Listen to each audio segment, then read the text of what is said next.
il y a très peu de différence en termes de disponibilité de votre épargne entre le PEA, plan d'épargne en action ou l'assurance vie. Dans les deux cas, vous disposez de votre épargne à tout moment et la taxation ne se déclenche, sauf exception, qu'au moment du retrait. Par ailleurs, elle diffère selon l'âge du contrat ou du plan.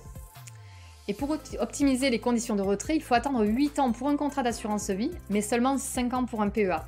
Cependant, une sortie avant 5 ans du PEA entraîne, sauf cas particulier, sa clôture.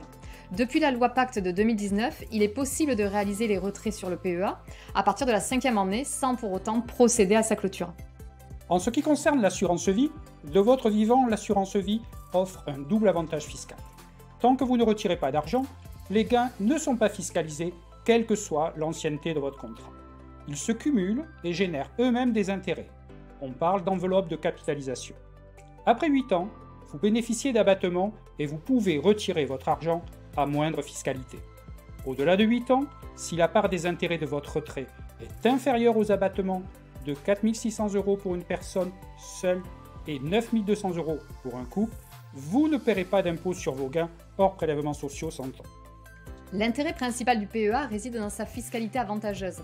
En effet, si vous n'effectuez pas de retrait avant 5 ans, tous les revenus et plus-values générés par votre PEA seront exonérés d'impôts. Dans tous les cas, les gains sont soumis aux prélèvements sociaux à 17,2.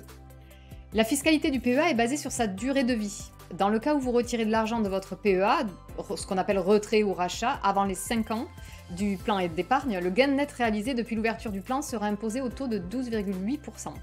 Si vous le souhaitez, vous pouvez toutefois opter pour une imposition au barème progressif.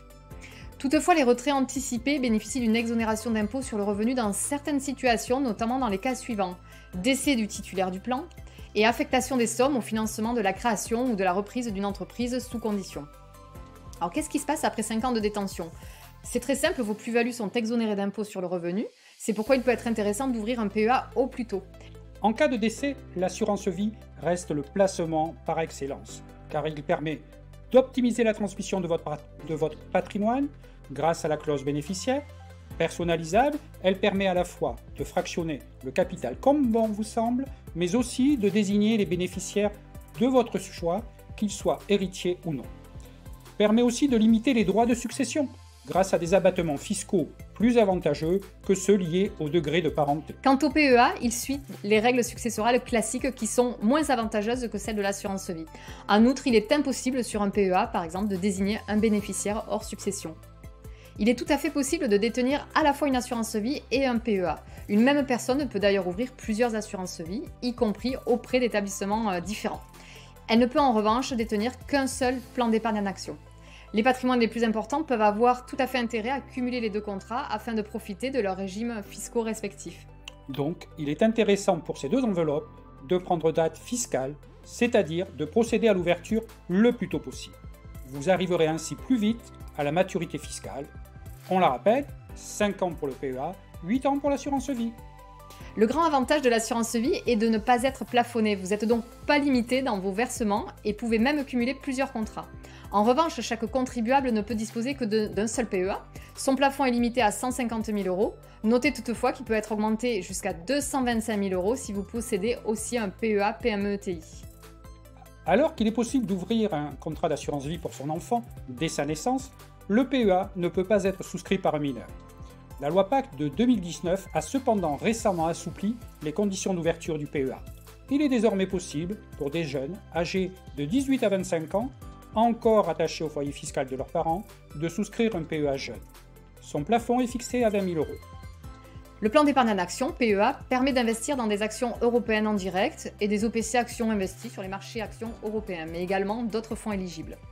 Quant à l'assurance vie, elle offre la possibilité d'investir sur le support en euros, dont le capital est garanti par l'assureur, et sur une sélection d'OPC. Vous pouvez diversifier également sur la thématique immobilier, via des OPCI par exemple, sur les marchés obligataires ou sur les marchés internationaux si le contrat le permet, ce qui n'est pas possible sur le PEA. Le contrat d'assurance vie est essentiellement destiné à une épargne de long terme. Dans ce cadre, les arbitrages entre deux supports peuvent prendre effet quelques jours après votre demande d'opération. Pour disposer des fonds, vous demandez un rachat de tout ou partie de votre contrat. Dans le cadre d'un PEA, le rythme de vos opérations est beaucoup moins contraint et vous permet d'intervenir sur les marchés financiers avec une réactivité plus grande. Lorsque vous recevez un revenu ou que vous cédez un titre, vous percevez les fonds directement sur le compte espèce associé. L'investisseur qui recherche une plus grande réactivité sur les marchés financiers choisira fréquemment le PEA. Quant à l'assurance vie, elle restera un cadre d'investissement privilégié lorsqu'on a une stratégie de gestion long terme. L'assurance vie et le PEA sont tous les deux conçus pour des placements à long terme et leur fiscalité devient plus favorable après plusieurs années d'épargne. Pour faire votre choix, il convient donc de prendre en compte vos objectifs et votre profil d'épargnant.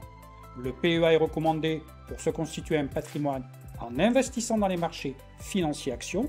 Vous pourrez ainsi profiter de la rentabilité des actifs boursiers. L'assurance vie est une solution avantageuse pour se constituer une épargne diversifiée sur différents types de supports, y compris des fonds sécurisés. Il est également un support adapté à la préparation de votre succession. Entre PEA ou assurance vie, faut-il vraiment choisir ? Lorsqu'on fait le bilan, on se rend compte que ce sont deux enveloppes fiscales complémentaires. On ouvre un PEA pour aller chercher la performance boursière à long terme et on y associe une assurance vie pour la sécurité du fonds euro, des actifs obligataires et des fonds immobiliers.